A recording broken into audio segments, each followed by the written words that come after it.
Everybody, thanks for joining this latest episode of the PR Bunker. Had a great conversation recently with my friends from the Center on Rural Innovation. If you don't know what these folks do, please check them out at ruralinnovation.us. They are an incredible nonprofit that brings innovation, technology, jobs, and really important conversations to the corners of our country. Incredible work in various areas where you wouldn't expect it. Not downtown Boston, not downtown New York. We're talking in rural areas of the country doing incredible work. So I had a great conversation with my contact there, Emily Wood, and all the work that they did recently with an event that they had where some great conversations were had about the organization, their impact that they're having on the country in this particular topic. This time around talking about AI and its future in rural, which was fantastic. So do yourself a favor, listen to this episode, check out CORI. Look at their work, check out the news and resources that they have. And if you feel like you're looking to jump into this world in some way, shape, or form, support them, absolutely reach out. But enjoy the episode. Thanks. Welcome, my friends, to the PR Bunker podcast. I am your host, Don Martelli. Welcome to the Bunker. I have a great connection, friend, colleague in the trenches with me today. Emily, good to see you from the Center on Rural Innovation, which is a bit of a mouthful, but you're doing some cool shit. So I'm glad you are here. Love the work that you all do. Say hello and tell us about the center. Hi, I'm glad to be here. I'm excited to talk to you about CORI, as we are known, in addition to the Center on Rural Innovation, because it is a mouthful. That's right. So CORI is a C3 nonprofit. We are headquartered up in the Upper Valley of Vermont, but we work across the country with rural communities to help build their tech economies. The tech economy and the growth of it since 2008 has helped tremendously metro areas, right? And has left behind rural economies and rural communities. So they have not had the same benefits as, big cities like Boston and kind of places like Kendall Square where we're based. And so what CORI does is we work with these smaller communities to help bring, the tech economy to them. And so that people who want to work in high paying, good jobs in today's economy can live where they want to live and stay, close to home if that's the case. So we work with like 40 communities across the country, and we also do research, and we help rural startups really succeed, and we're doing all sorts of great stuff, and it's a really exciting time to be part of our organization. Love it. So how long has the organization been in place? So we have been around since 2007, so that's 8 years now. Yeah, okay. And we've had some really tremendous growth over the past couple of years. And we're looking forward to more. So I bet you, even in the 8-year time frame, a lot has changed in technology, innovation. You and I have had conversations about AI and how things have exploded in recent years. And I think you've had a recent event somewhere in our region that might have talked about AI. But how long have you been with the organization? One, two. How much has innovation as a category changed in the time you've been there? And then lead me into this wonderful event you put together. Yeah, so I've been with CORI since 2023, and we have, I think the technological landscape is always changing, but obviously with AI over maybe the past year, I feel like even a year ago, my team and I were like, AI, in the comms profession, no, we write better than AI, that kind of thing. But just think how much it's exploded and how much people now use it and understand it. And this is just another technological shift that is happening. It's no different than the smartphone or the internet in the 1990s. At this point in time, what CORI is trying to do is make sure that, once again, rural doesn't get left behind in AI. And so one of the things that we're really leaning into now is how do we make sure that rural communities and their leaders and their residents have access to, the same types of training and the same type of resources that folks can leverage AI to make things easier, to build businesses. We have a great story from a rural founder in North Carolina who won our pitch event last year, who said, she's able to develop and, build coding for her app much faster and much cheaper. And it's harder for her to find, the talent to do coding, that now AI can do that for her, or at least help move it forward much faster and lighter lift. And so that's one of the things that CORI is really looking to incorporate in our work when we work with rural communities and startup founders, is how can they leverage AI and make sure that they are part of the conversation and actually leading the effort to develop AI that's inclusive for everybody. Mm-hmm. And so last week, CORI held our national conference out in North Adams, Massachusetts at the beautiful Mass MoCA, which in and of itself was quite a blast to be able to be in that beautiful space. But we had leaders, rural and tech leaders and economic development leaders from across the country join us for a day to learn more about sort of things to think about when using AI, how to incorporate AI into their economic development and their workforce development programming, as well as how entrepreneurs and startup founders can use it, as well as sort of figuring out where are the gaps, where do they need help, and really adopting it more across the board. Interesting. So it feels to me it's very grassroots, right? Because it's you talk about rural accessibility can be a problem, but you're also on the other end of the other side of the coin talking about these advancements in technology. To your point that you doesn't have to take 3 weeks to build a website or 3 months. It's literally within a half hour because you have these no build code platforms to be able to do it that are based on AI. So like, as you think about how far the organization has come, your work within it, in reaching these literal rural parts of the country, and what's next? I mean, AI is not going away at all. You folks are at the epicenter of this, pushing this agenda forward in a really positive way to create opportunities. I mean, where's it going? It's a great question. Does anyone really know the answer to that, Don? No, because if we did, we'd be millionaires. I mean, I don't think we do either. I think we are all sitting here going, this is a really important technological development, but there's definitely reason to have some apprehension around it too. Sure. Right. And sure. So I think all of us are sitting here going, what exactly does this mean for the workforce? What does this mean for technology? Valid. What does this mean for communities? What CORI's definitely trying to do, though, is that unlike in past, like I said, past technological shifts and advances, is role's been left behind. So how are we making sure that they're at the center, that they are leaders in this technological shift? Because it does provide so much, it can provide so much capacity for folks who otherwise don't have access to it. And those, unfortunately, is primarily in rural locations. Yeah. What were some of the highlights from the event? Some of the conversations, kind of key takeaways? It was a lot. It sounds pretty dense. Like a lot of like complicated. Everything from like skilling and sort of what is needed to have a workforce that is able to use AI, to how our communities who are building their tech ecosystems and developing partners, how can they leverage AI to help maybe do their jobs better, or what is needed to help their residents access these types of jobs, to, you know, some data-driven research presentation. I mean, it was a little bit of everything, and I think we did I think everyone who presented and like joined us really had represented a really nice overview of all of our components of our work. So it was just a really great sort of holistic day, as whereas everyone had some chance to really think about some new ways of like thinking about AI, that it's not just, LLMs, right? Yep. How do we actually leverage this so it's useful and actually producing some positive results? Excellent. Well, one of the things I love to explore on this podcast is like how the people that I interview got to where they are. Clearly, rewind the clock from your college age self, you probably weren't thinking about working in a nonprofit space in AI in some way, shape, or form. Give us your story. Like, how'd you get to where you are today? So I will say I was interested in nonprofits in college. Okay. What drew you to the nonprofit space?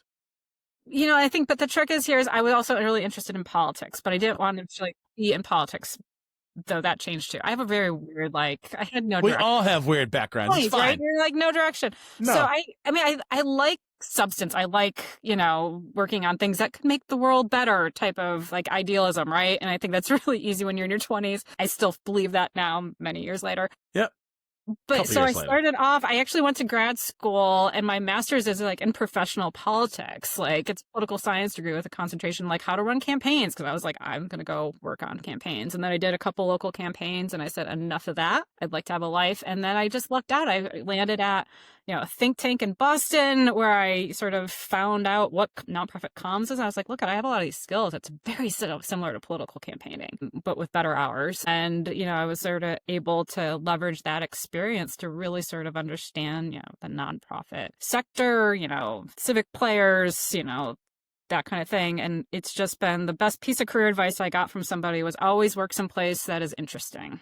At least interesting to you. And so I very much have leaned into that. And because I love public policy and systems change work, I've landed at places doing workforce development and philanthropy and civic engagement on college campuses, as well as doing comms for probably the wonkiest place, which was outcomes-oriented contracting for governments. Wow.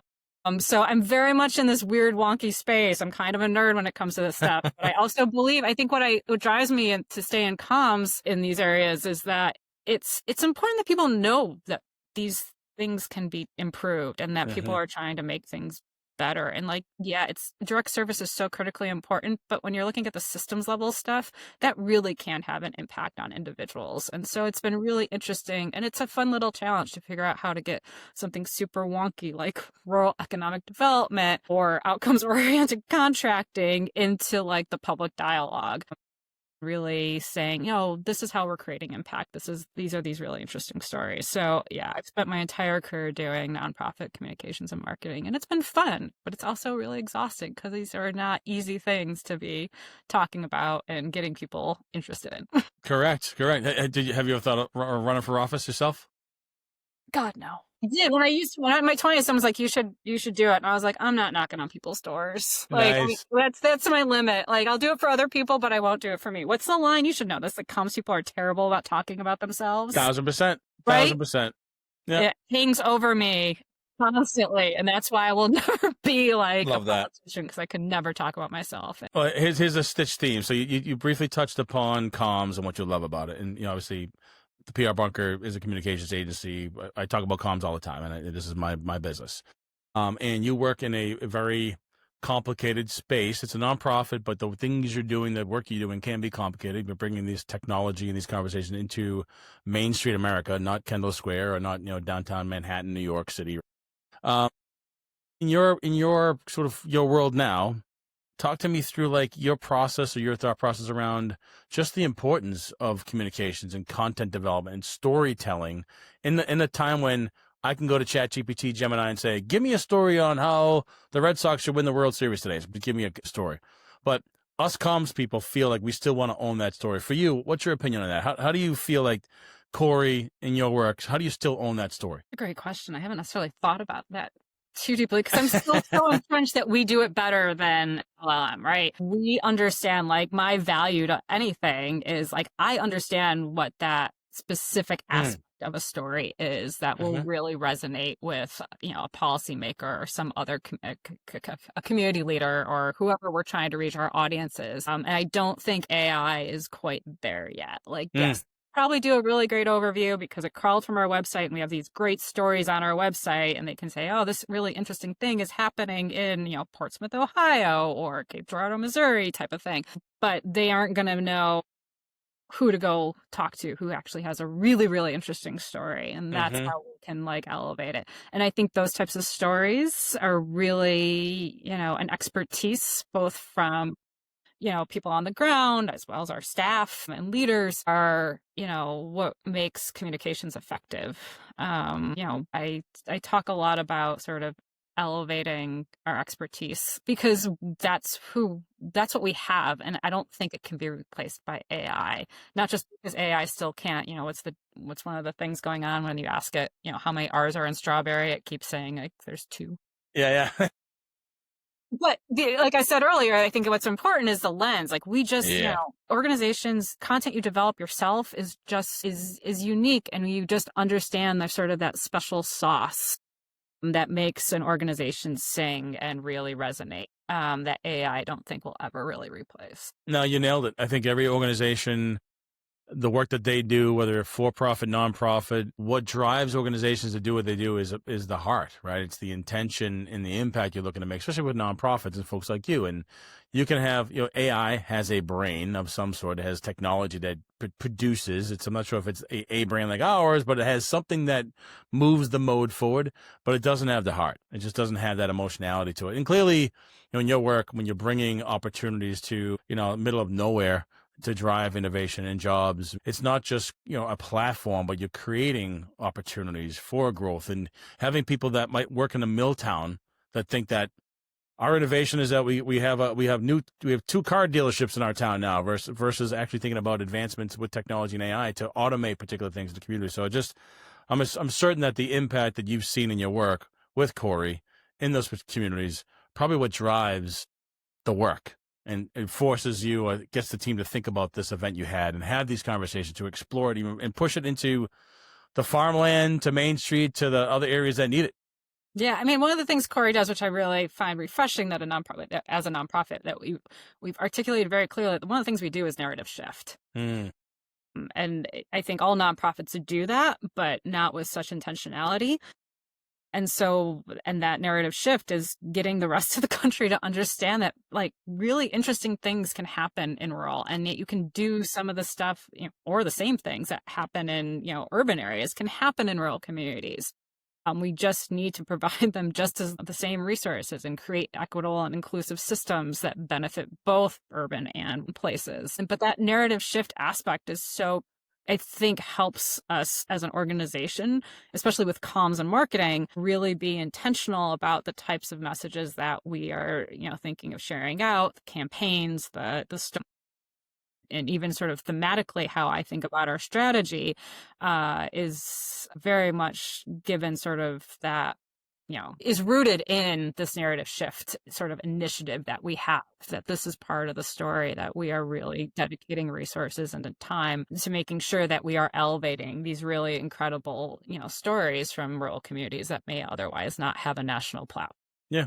Well, what's that process look like? Say, I am a business owner in North Dakota somewhere, and I somehow see this on social media, read an article, and I'm thinking differently than my community. What's, conceptually, I know what CORI does, but like, how is the sausage actually made? Like, how does the idea and the concept actually get into these rural communities? And the impact, you and I have talked about it, but how does that work? Somebody hears this and wants to, we need the help from CORI. What's that process look like? Yeah, we want them to come and talk to us. We have this great staff of folks who work directly with our rural communities to develop strategies, help them assess whether or not it's even feasible, if this is the right pathway for them to go down, and then figure out what the strategy is. Like, what partners do they need to be involved with and in their community? Who needs to be at the table? Do they have the funding and, sort of all the other components of a really healthy ecosystem to support this? And so, we hope that they contact us if they see this, and we do that. We have lots of people out across the country who come to us and saying, we love what you guys do. How do we work with you? And then on the flip side is some of this is also we have a lot of great, foundation partners who are funding us to help, find communities that can help, that may not have been thinking about building a tech economy or really focusing their efforts on it, to help work with them to say, hey, actually, guys, you have all the right components. Let us work with you. Let's find this. Let us bring this new economic development approach and help you and guide you through that. Great. So it's a little bit both inbound and outbound type approach. But these are long-term projects. This doesn't not going to happen overnight, right? Like this, and like I said, big systems change stuff, rebuilding economies is huge work. But, we want them to be hopefully, really engaged with our staff and sort of figuring out if this works for them. If it does, and they have all the right components and they want to continue on this, they could join. We have something called the Rural Innovation Network, which is this community of practice that, if they have all sort of the right pieces, they can join and then, learn from other communities across the country and just sort of have this sort of as their, top of mind, and have us as a partner as they, work through what are probably really huge, hurdles. Yeah. That they need to navigate around and address. Now, you said it earlier, it's not an easy process, right? You are tackling some really massive problems, or really opportunities for creation, for local economy, to impact jobs, things of that nature. So you're impacting lives, which is a great thing. So if people wanted to get involved in some way, shape, or form, what does that look like? Other than donating to the organization to support you guys, which I think is really important because we know nonprofits are up against it when it comes to funding these days. So if you're out there, listen to this thing, you've got a nice check that has 7 figures on it, dump it on my friends at CORI, please. They need it. But how else can people get involved if they're interested in learning or volunteering? What are the opportunities to be engaged with CORI? Yeah, so I mean, I think the easiest thing is like things like sign up for the newsletter. We do a lot. We also do a lot of video or content in general. Yeah, So ton of stay content. engaged that way. Telling these stories and that type of thing. We host webinars, we produce research. And so we want people just to be really engaged. And then if you if we think there's like a partnership opportunity, it doesn't need to be someone from a rural community, other organizations somehow. We do like actively engage with other organizations that, might be a really good partner that maybe it helps both of the, orgs. Yeah. New audiences. So that's a couple ways people can engage. Always just email. Clearly for me, it's about the baton, right? You're telling your story about what CORI does, the impact you've made in a variety of, 40 some odd communities in and around the country, expansion of that. You had this big conversation, it's starting to swell a little bit, right? But it's never, is all little nooks and crannies of this country that probably need the help. So what's the easiest way for people to find you all? Probably go to your website. What's your website address? Our website, Rural Innovation. Excellent. And if people want to connect with you directly to talk about your work and connect, what can they do that? Email me, emily.wood@ruralinnovation.us. Yeah. I was hoping you're going to say, just Google me. Just Google me and find me. There's a lot of Emily Woods out there. It might be. Well, there's only one that's pushing innovation in the rural, and that's you. And that's you, my friend. Any last advice? How about what was actually one last question for you? I always throw a curveball at people that I interview. All right. If you were to give a little bit of advice, professional advice, not personal advice, to your young 21-year-old self, what would it be? Yeah. Because I'm sure I would give myself advice, but it would not have nothing other than network my tail off and meet a bunch of people and grow my network early. There's other things I would tell my younger self at 21 years old that has nothing to do with my profession, but that's for another conversation another day. But professionally, it could be nothing. It could be like, hey, enjoy the ride. Who knows, right? Definitely enjoy the ride. I'd also say, don't get fixated on a career path. Don't think that just because you went to school for this or you thought you were going to be X, that's where you're going to thrive. And I'd say that to myself now. Don't get fixated on that. There's only one career path, that there's only one way to do this. There's only one place to work that will get you to be successful, as well as what is success? That's the other thing. I think, when I was in my early 20s, it's like, of course, I'm going to be super successful at my job, and not that I'm not successful in my career, but there's a lot of other cool stuff going on in my, in life that take advantage of that too. Don't judge or, gauge your success on just your career. Go find something interesting, something that you like to do every day, and then go have fun in life, because more important. Love that. I agree. If you can find a job and you can find a career that you love and you work with good people, and you help them out, it is work, but it's not really work. I would agree with you. My point of view on that aligns exactly the same way. Put people around you that you trust, network your tail off, meet people, support them. I've been talking a lot lately about relationship equity, right? How much time can I spend and give people value, regardless if we're hiring or not? Like, for example, for those that I've worked with CORI in the last handful of months, and she's looking for videographers and lined her up with some folks that I had in my network. And it just, you meet people throughout life, whether you're out to dinner or you're friends or people. And, I think that just, the lesson here is every career path is messy. If it's scripted, you're either probably a royal and you have to be the queen at some point, but it's all messy. It's about learning, adjusting, and enjoying the ride. And when you land, I don't know, for me, the light bulb turns on. It sounds like, you had that moment at some point in your career, like, I'm not here, but I'm here, which is still kind of cool. Another thing I'd say is make sure you have a good group of, your advisors around you. Good call. Good gut check. Have a couple people that will be like, or... No, go do this. Or, you're not insane. That's what I use my table of advisors for, is to tell me. Good call. You're absolutely right. Have a good group of people that you can talk about work to that, may or may not actually work with you or be in similar careers, but that you can bounce ideas off and also have a little bit. Yeah, good call. Have your wing buddy, right? To have that person you can just kind of check you from time to time, right? Yep. Good stuff. Well, Emily, congratulations on pulling that event together. I know that you were stressed out about it. It was quick sprint, but you nailed it. Seemed to be run successful. Congratulations on the work at CORI, doing incredible work across the country. If you don't know what they're doing, hopefully you got a gist of that today. Hit their website, which is, yet again, give me the website one more time. Ruralinnovation. Okay, and please find Emily, connect with her. Smart, creative, knows comms, messy career like the rest of us, but we're all in places that we love because we're meeting good people doing incredible work. Thank you for joining me on the PR Bunker, sharing some insights here, and I wish you all and folks at CORI nothing but the best success. And by the way, again, to my $1 million donor that happens to be out there, just give Emily a call. They need the support because rural innovation needs that kind of financial and financial support, and also folks like you that can kind of help carry that flag into those little corners of the country. Thanks, Tom.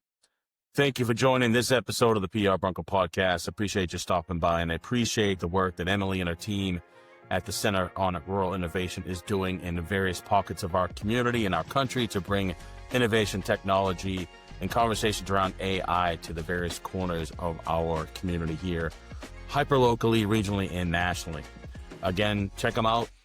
Visit their website, follow on socials. And if you have anybody that's interested in getting involved in CORI, please reach out to us. We're happy to make a connection. Love this organization, doing incredible work. But thanks again for stopping by for the PR Bunker podcast.